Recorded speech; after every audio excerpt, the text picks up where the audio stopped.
नमस्कार फ्रेंड्स, स्वागत है आपका हमारे YouTube channel home science BMA पर। फ्रेंड्स, इस क्लास में हम देखेंगे बीए 6 सेमेस्टर पेपर सेकेंड के यूनिट नंबर 3 में देखेंगे। इसमें हमको क्या पढ़ना है, इसके पहले हमने 2 यूनिट तक कवर किया है। आज हम देखेंगे तीसरी यूनिट। इसमें हमें क्या पढ़ना है, तथ्य संकलन या डाटा कलेक्शन। जो भी हम अपना रिसर्च किए रहते हैं, उसके बाद जो भी डाटा हम अपना कलेक्ट किए रहते हैं, उसके बाद इसके बारे में हम देखते हैं।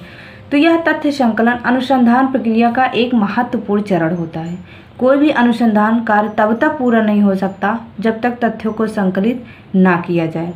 जैसे तथ्यों या सूचनाओं के स्रोतों की दृष्टि से किसी भी अनुसंधान या सर्वेक्षण की सफलता पर 2 बातों पर आधारित होती है। जैसे पहला कि तथ्यों को संकलित करने वाले स्रोत कहाँ तक विश्वसनीय है, जो हमने अपना पेपर सबमिट किया है वो कहाँ तक सत्य है, और दूसरा कि संबंधित स्रोतों से ये समस्त तथ्य प्राप्त हो सकें जिनके आधार पर अध्ययन विषय का पूर्णतः विश्लेषण किया जा सकता है। तो यही 2 मेन मुद्दे होते हैं और वास्तविकता को प्रकट किया जा सकता है।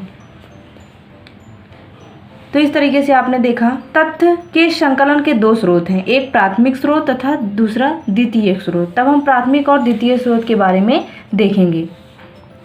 तथ्यों के प्रकार में हम देखेंगे, अनुसंधान में विभिन्न प्रकार की सूचनाओं या तथ्यों की आवश्यकता होती है, और वो 2 आवश्यकता और 2 रूप कौन से होते हैं, प्राथमिक और द्वितीयक। तो पहले हम प्राथमिक देखते हैं। प्राथमिक क्या होता है? प्राथमिक तत्व वे मौलिक सूचनाएं या आंकड़े होते हैं जो कि एक अनुसंधानकर्ता वास्तविक अध्ययन स्थल में जाकर विषय या समस्या से संबंधित जीवित व्यक्तियों के से साक्षात करके अथवा प्रश्नावली या अनुसूची की सहायता से एकत्रित करता है। तो इस तरीके से आपने इससे ये समझा कि जहाँ कहीं भी वो घटना हुई है वहाँ पे रिसर्च करने वाला व्यक्ति जाता है और वहाँ पे अपना रिसर्च करता है, विषय के बारे में देखता है, समस्या के बारे में देखता है, तथा जो वहाँ से संबंधित जीवित व्यक्ति होते हैं उनका डायरेक्ट आमने सामने इंटरव्यू करता है तथा उनसे बातचीत करता है। इसमें यंग ने क्या कहा है, प्राथमिक तथ्य सामग्री का अर्थ उन आंकड़ों या सूचनाओं से है जिनका पहली बार संकलन किया गया हो तथा संकलन का उत्तरदायित्व अनुसंधानकर्ता का अपना हो, वह खुद जाकर के वो घटना का जांच किया हो तथा आमने सामने बात किया हो। यंग का यहाँ अभिप्राय यही है कि प्राथमिक तथ्य अनुसंधानकर्ता स्वयं संकलित करता हो या अनुसंधान सहायकों से अपनी देखरेख में कार्य करता हो। तो प्राथमिक स्रोत जो होते हैं उसका सिर्फ सीधा सा कहने का मतलब यही होता है कि जो भी खोज कर रहा है वो स्वयं जाकर उस घटना को देखे, वहाँ पे रिसर्च करे, स्वयं रिपोर्ट बनाए तथा वहाँ से घटना से संबंधित लोगों का आमने सामने बात करे, वह किसी के द्वारा कार्य को ना करवाए। तो ये प्राथमिक स्रोत में कहा गया है। उसके बाद प्राथमिक तथ्यों का दूसरा स्रोत है प्रत्यक्ष निरीक्षण, जो सामने निरीक्षण किया जाता है। इस प्रकार के निरीक्षणों के द्वारा एक समुदाय की जीवन संबंधी अनेक महत्वपूर्ण तथ्यों को एकत्रित किया जाता है तथा निरीक्षण के समय अनुसंधानकर्ता के पक्षपात या मिथ्या झुकाव को कोई चश्मा नहीं पहन रखा हो, मतलब जो भी बातें हो एकदम आमने सामने और प्रत्यक्ष हो। अब हम द्वितीयक तथ्य देखेंगे, जो दूसरा तथ्य होता है। द्वितीयक तथ्य वे सूचनाएं व आंकड़े होते हैं जो अनुसंधानकर्ता को प्रकाशित व अप्रकाशित प्रलेखों, रिपोर्ट, सांख्यिकी, पांडुलिपि, पत्र, डायरी आदि से प्राप्त हुई हो।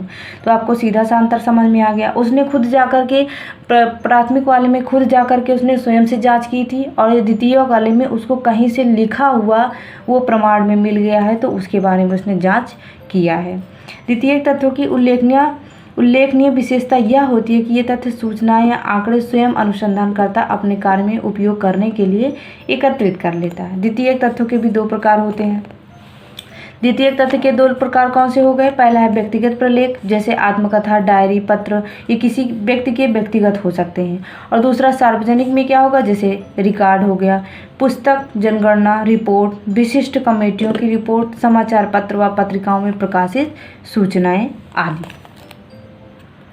उसके बाद है प्राथमिक तथा द्वितीय तथ्यों में अंतर। तो आप पहले ही दोनों का अर्थ समझ चुके हैं, तो आप अंतर वैसे भी समझ गए होंगे। जो प्राथमिक होता है वो स्वयं के द्वारा जांच की गई चीज़ें होती हैं, और जो दूसरा होता है वो किसी व्यक्ति को किसी दूसरे व्यक्ति के द्वारा की गई चीज़ें मिलती हैं।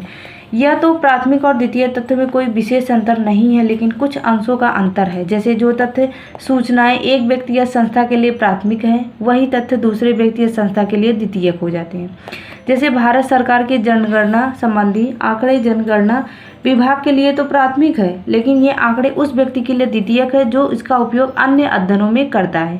तो आपने पहले ही समझ लिया है कि प्राथमिक और द्वितीयक क्या होता है, तो ये आपके लिए आसान हो गया। थोड़ा सा ऐसे ही अंतर देख लेते हैं। प्राथमिक में अनुसंधानकर्ता द्वारा क्षेत्र में जाकर प्रथम बार संकलित किए जाते हैं, और द्वितीयक में क्या होता है, अनुसंधानकर्ता द्वारा क्षेत्र में जाकर संकलित नहीं किए जाते, वरन प्रकाशित व अप्रकाशित प्रलेखों पत्र पत्रिकाओं से एकत्रित किए जाते हैं। उसके बाद प्राथमिक तथ्य कच्चे माल की भांति होते हैं और इनका सांख्यिकीय विश्लेषण का निर्वाचन का बाकी रह जाता है। और दूसरा क्या है, तैयार उत्पादित वस्तुओं की भांति होते हैं और इसका उपयोग तैयार रहता है। प्राथमिक तत्व मौलिक होते हैं, द्वितीय तत्व मौलिक नहीं होते हैं। अनुसंधानकर्ता द्वारा स्वयं संकलित किए जा सकते हैं और अधिक विश्वसनीय माने जाते हैं क्योंकि वह स्वयं व्यक्ति जाकर के करता है।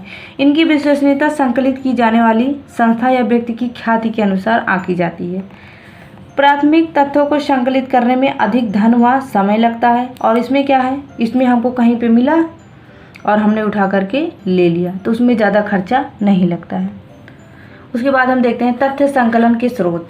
जैसे ऊपर लिखी गई विवेचना से स्पष्ट होता है कि सूचना तथा तथ्य दो प्रकार के होते हैं, एक तो प्राथमिक, दूसरा द्वितीयक। दोनों प्रकार के तथ्यों का अलग अलग स्रोत से प्राप्त किया गया होता है। जैसे प्राथमिक स्रोत, द्वितीय स्रोत। प्राथमिक स्रोत के अंतर्गत विषय अध्ययन से संबंधित वास्तविक व्यक्ति व प्रत्यक्ष निरीक्षण करता है, और जबकि दूसरे में क्या होता है, किसी दूसरे के द्वारा निरीक्षण की गई वस्तु से हम प्राप्त कर लेते हैं। अब हम देखेंगे, एक डिटेल में देखेंगे प्राथमिक स्रोत, इसके बारे में अब हम डिटेल से स्टडी करेंगे। जब कोई अनुसंधानकर्ता अध्ययन क्षेत्र में जाकर अध्ययन इकाइयों से स्वयं या अपने सहयोगी अनुसंधानकर्ताओं के द्वारा संपर्क करके तथ्यों का संकलन करता है तो उसे प्राथमिक कहा जाता है।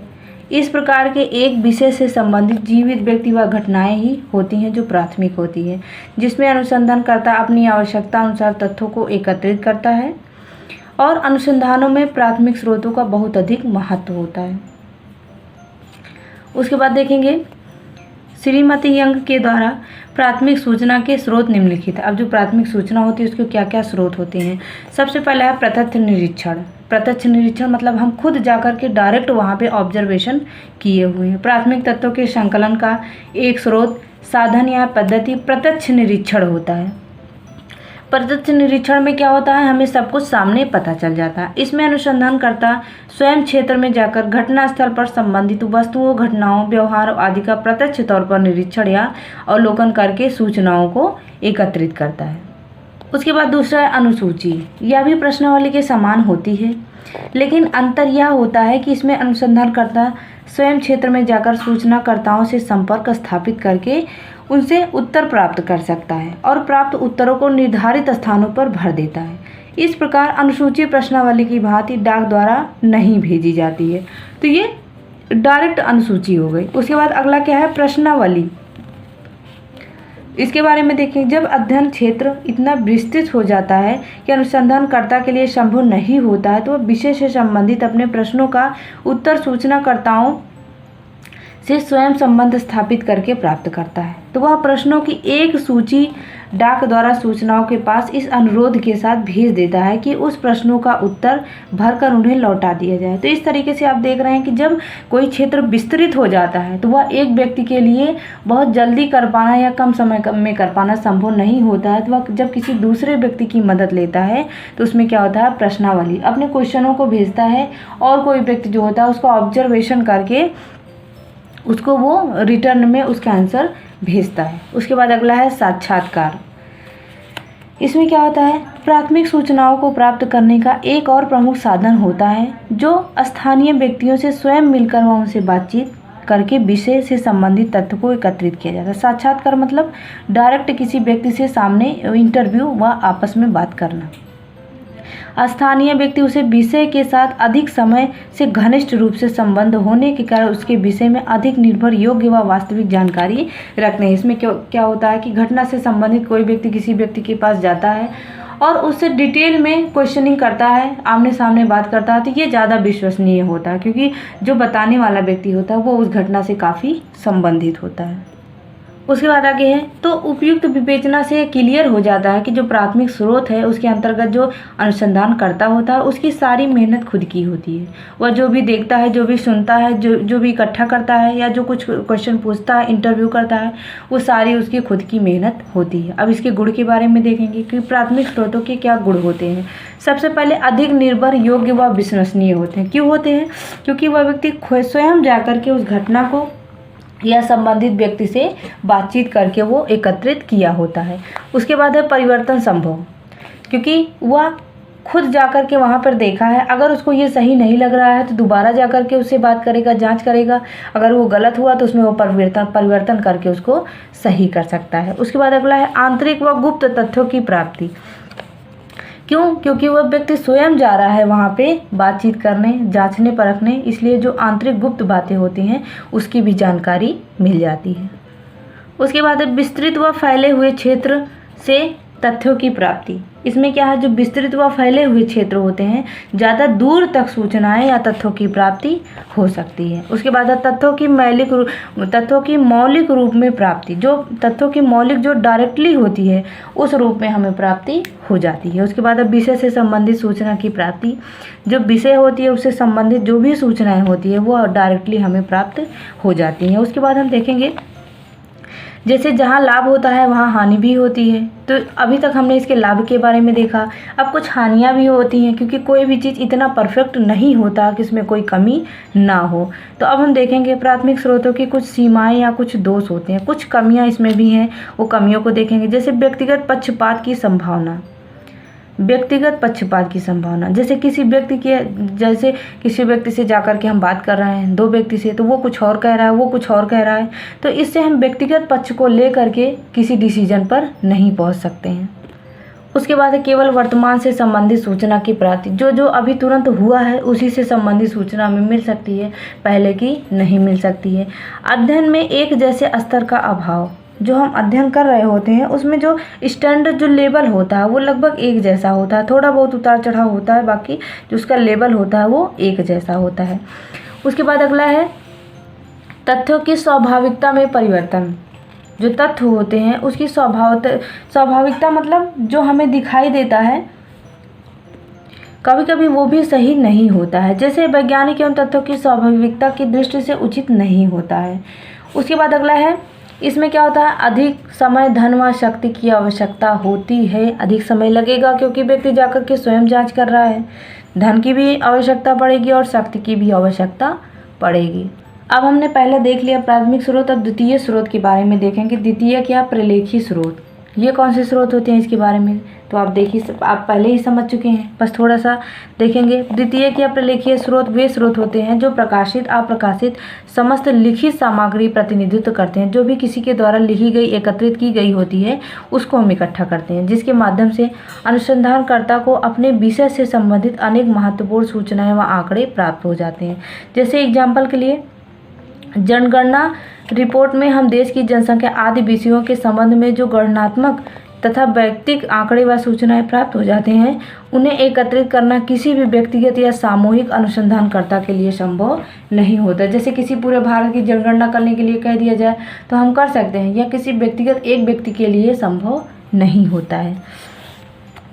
तो इसके कुछ प्रकार देखेंगे, जो व्यक्तिगत, जो द्वितीय के कुछ प्रकार हैं। तो सबसे पहले इसमें हम देखेंगे व्यक्तिगत प्रलेख। व्यक्तिगत प्रलेखों में वह समस्त लिखित सामग्री जो एक व्यक्ति के द्वारा स्वयं अपने विषय में अथवा सामाजिक घटनाओं के विषय में उसके अपने दृष्टिकोण से लिखी गई हो। यह जरूरी नहीं कि वह लिखते समय लिखने वाले का दृष्टिकोण वैज्ञानिक हो अथवा सामाजिक अनुसंधान संबंधी उद्देश्यों के लिए पूर्ति के लिए लिखा गया हो। इससे मतलब नहीं हुआ किसी व्यक्ति के द्वारा लिखा गया या व्यक्तिगत व पर्सनल लेख होता है। उसके बाद है आगे व्यक्तिगत प्रलेखों को मुख्य 4 भागों में बांटा गया। जो व्यक्तिगत होता है उसको 4 भागों में बांटा गया। व्यक्तिगत मतलब किसी एक व्यक्ति का अपना पर्सनल, तो उसमें क्या हो जाता है, जीवन का इतिहास, जीवन इतिहास जो जीवनी कहा जाता है। इसमें किसी एक व्यक्ति के जीवन की जब इतिहास बताई जाती है तो वो जीवनी कही जाती है। जैसे इसमें किसी महापुरुष या किसी अच्छे व्यक्तित्व वाले व्यक्ति का जीवनी, अगर उसकी स्वयं पूरे जीवन की इतिहास के बारे में बताया जाएगा तो वो जीवनी हो जाएगा। उसके बाद दूसरा है पत्र। पत्र व्यक्तिगत होते हैं और इसके लिए माध्यम से हमें एक व्यक्ति के आंतरिक विचारों, भावनाओं तथा दृष्टिकोणों का पता चलता है। जो पत्र होता है किसी एक व्यक्ति के द्वारा लिखा गया होता है। तो जब उस पत्र को हम पढ़ते हैं तो उसके व्यक्तित्व व उसके मन के बारे में हम अच्छे से जान सकते हैं कि उसके दृष्टिकोण कैसे हैं, उसके अंदर क्या विचार, क्या भावनाएं चल रही हैं। अपने पत्रों में लेखक प्रायः अप्रकट रूप से अपने विचारों को प्रस्तुत करता है, इसीलिए उसमें व्यक्त करके उसका कथन पर्याप्त विश्वसनीय होता है। जैसे तलाक, पारिवारिक तनाव, प्रेम, मित्रता, वैवाहिक संबंध, यौन जीवन आदि की कोमल सामाजिक संबंधों की वास्तविकताओं पर पत्र प्रकाश डालते हैं। तो इतने आप देख रहे हैं इतने सारे मैटर होते हैं। तो इसमें जो है व्यक्ति जो भी लिखता है तो वो बिल्कुल सत्य ही लिखेगा। उसके बाद अगला है डायरी। तो डायरियाँ भी व्यक्तिगत होती है क्योंकि बहुत लोगों को डायरी लिखने की आदत होती है, तो अपनी रोज़मर्रा की ज़िंदगी में होने वाली चीज़ों को डायरी में लिखते हैं। बहुत से लोगों को डायरी लिखने का शौक़ होता है जिसमें कि वे प्रतिदिन या विभिन्न अवसरों पर अपने जीवन संबंधी घटनाओं या उनके प्रति अपनी भावनाओं तथा प्रतिक्रियाओं को लिखते हैं। इन डायरियों में न केवल वह अपने जीवन के संबंध में लिखता है बल्कि उसके विषय में भी लिखता है। तो ये डायरियाँ हो गई। उसके बाद चौथा है संस्मरण। तो इस तरीके से आपने देखा ये 4 प्रकार थे। पहला क्या था? जीवनी इतिहास था, उसके बाद पत्र, उसके बाद डायरी। अब हम चौथा देखेंगे संस्मरण, जो मेमोरी, जो यादें होती हैं मनुष्यों द्वारा यात्राओं, जीवन घटनाओं तथा महत्वपूर्ण परिस्थितियों के विषय में लिखे संस्मरण की कुछ सामाजिक अनुसंधान में महत्वपूर्ण सामग्री प्रदान करते हैं।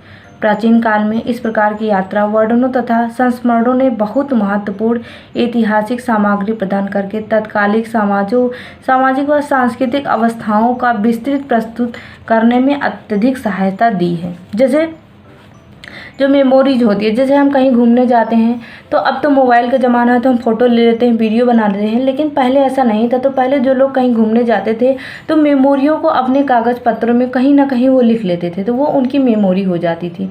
तो इस तरीके से वो वहाँ से आते थे कि वहाँ के बारे में बताते थे। तो इस तरीके का ये संस्मरण मेमोरीज हो गया। अब हम दूसरा प्रकार देखेंगे। पहला क्या था? व्यक्तिगत प्रलेख। अब हम देखेंगे दूसरा सार्वजनिक प्रलेख। व्यक्तिगत में किसी पर्सनल व्यक्ति के बारे में आता है, सामाजिक में सबके बारे में आता है। जैसे तथ्य या सूचना प्राप्त करने का जो प्रलेख स्रोत, उसका दूसरा नाम सार्वजनिक प्रलेख होता है। सार्वजनिक प्रलेख वास्तव में वे रिकॉर्ड होते हैं जिन्हें कि कोई सरकारी या गैर सरकारी संस्था तैयार करती है, किसी दूसरे व्यक्ति के द्वारा तैयार किया होता है। ये 2 प्रकार के होते हैं। एक तो प्रकाशित सार्वजनिक, जैसे विभिन्न कंपनी, सरकारी विभागों तथा अन्य संस्थानों द्वारा रिकॉर्ड, जो कि आम जनता के लिए नहीं होता है, प्रायः इन्हें गोपनीय रखा जाता है। दूसरे प्रकाशित सार्वजनिक रिकॉर्ड, जैसे कमेटी द्वारा सार्वजनिक हित से संबंधित किसी विषय के संबंध में तैयार की गई रिपोर्ट, जो आम जनता के लिए उपलब्ध हो सकती है। तो पहला क्या होता है? जो आम जनता के लिए नहीं होता, और दूसरा आम जनता के लिए होता है। तो इस तरीके से दोनों प्रलेखों को निम्नलिखित वर्गों में बांटा जा सकता है। जो दोनों प्रलेख है, सबसे पहला है रिकॉर्ड। रिकॉर्ड के बारे में देखेंगे कि रिकॉर्ड क्या होता है। विभिन्न सरकारी तथा गैर सरकारी संस्थाओं को अपने प्रतिदिन के कामकाज के लिए अथवा प्रकाशिकीय आवश्यकताओं की पूर्ति के लिए अनेक आंकड़ों तथा सूचनाओं का रिकॉर्ड रखना पड़ता है। रिकॉर्ड मतलब वह होता है जो हमारा लिखित रूप में प्रमाण पत्र कोई लिखा गया होता है। इसके अध्ययन से अनेक सामाजिक घटनाओं के संबंध में जानकारी प्राप्त होती है। तो रिकॉर्ड मतलब किसी व्यक्ति के द्वारा बनाया गया जो दस्तावेज या बही खाता होता है, उसको रिकॉर्ड या रिपोर्ट कहा जाता है। उसके बाद अगला है पत्र पत्रिकाओं की रिपोर्ट। समाचार पत्र व पत्रिकाओं में समय समय पर सामाजिक जीवन व घटनाओं से संबंधित अनेक प्रकार की रिपोर्ट तथा सूचनाएं प्रकाशित होती रहती हैं, जिनका कि उसका उपयोग आवश्यकता के अनुसार होती रहती है। तो ये रिपोर्ट हो गया, जो पत्र पत्रिकाएं होती हैं, किसी व्यक्ति के द्वारा दिया गया रिपोर्ट होता है। उसके बाद तीसरा है प्रकाशित आंकड़े। सरकारी तथा गैर सरकारी संस्थाओं द्वारा अनेक प्रकार के आंकड़े संकलित तथा प्रकाशित किए जाते हैं तथा भारत सरकार के सूचना मंत्रालय द्वारा प्रतिवर्ष प्रकाशित 2022-23 आदि में अनेक महत्वपूर्ण आंकड़ों का संकलन देखने को मिल ही जाता है। तो आंकड़ा मतलब जो किसी व्यक्ति के द्वारा या किसी संस्था के द्वारा जो आंकड़ा प्रस्तुत किया गया होता है, जो DI प्रस्तुत किया गया होता है। उसके बाद है अन्य सामग्रियाँ। अन्य बहुत से प्रकाशित प्रलेख भी तत्कालिक सामाजिक जीवन व घटनाओं को समझने में पर्याप्त सहायक सिद्ध होते हैं। जैसे कहानी, उपन्यास, चित्र आदि की सहायता से हम जनजीवन संबंधी अनेक वास्तविकताओं को जान सकते हैं, क्योंकि इन सबके रचयिता किसी न किसी सामाजिक घटना और समस्या के अपने प्रलेख का आधार बनते हैं। उसके बाद हम देखेंगे द्वितीयक या प्रलेखीय स्रोतों का उपयोग। इसका उपयोग कहाँ किया जाता है? जैसे अनुसंधान में केवल प्राथमिक तत्वों से ही काम नहीं चलता है, बल्कि द्वितीयक स्रोतों की भी आवश्यकता पड़ती है। समय एवं धन की सीमितता की द्वितीयक स्रोतों के प्रमुख कारण हैं, इसीलिए इसका प्रयोग किया जाता है। द्वितीयक या प्रलेखीय स्रोतों के प्राप्त तथ्यों या सूचनाओं को बिना समझे बूझे काम में लाना अत्यंत घातक सिद्ध हो सकता है। तो इसीलिए ये जो स्रोत होते हैं इसको दोनों माध्यम से प्रयोग करना होता है, क्योंकि किसी में कोई कमी है तो किसी में कोई अच्छाई है, तो किसी एक के भरोसे नहीं रहा जा सकता। जो प्राथमिक तो ठीक है, लेकिन उसमें समय, धन और व्यय ज़्यादा खर्चा करना पड़ता है, तो इसलिए जो द्वितीय होता है उसमें इसकी आवश्यकता पड़ती है। उसके बाद आगे देखते हैं तथ्य संकलन के उपकरण। तथ्य संकलन के कौन कौन से उपकरण होते हैं इसके बारे में हम विस्तार से देखेंगे। जैसे गृह विज्ञान के क्षेत्र में अनुसंधान में आंकड़ों के संकलन में अधिकांशतः प्रायोगिक पद्धति के उपयोग पर अधिक बल दिया जाता है, किंतु अनेक मनोवैज्ञानिक समस्याएं ऐसी होती हैं जिनके अध्ययन में प्रायोगिक विधि का उपयोग सर्वथा साध्य नहीं होता है। इसी वजह से मनोवैज्ञानिक, समाजशास्त्रीय व शैक्षिक समस्याओं के अध्ययन के लिए आंकड़ों के संकलन में प्रायोगिक पद्धति के अतिरिक्त अन्य उपकरणों का व्यापक उपयोग करना पड़ता है। तो इसमें कुछ उपकरण दिए गए हैं जिसके बारे में आगे की वीडियो में हम समझेंगे, नहीं तो यह वीडियो बहुत ही ज़्यादा लंबी हो जाएगी। तो फ्रेंड्स वीडियो को पूरा देखें और ज़्यादा से ज़्यादा शेयर करें।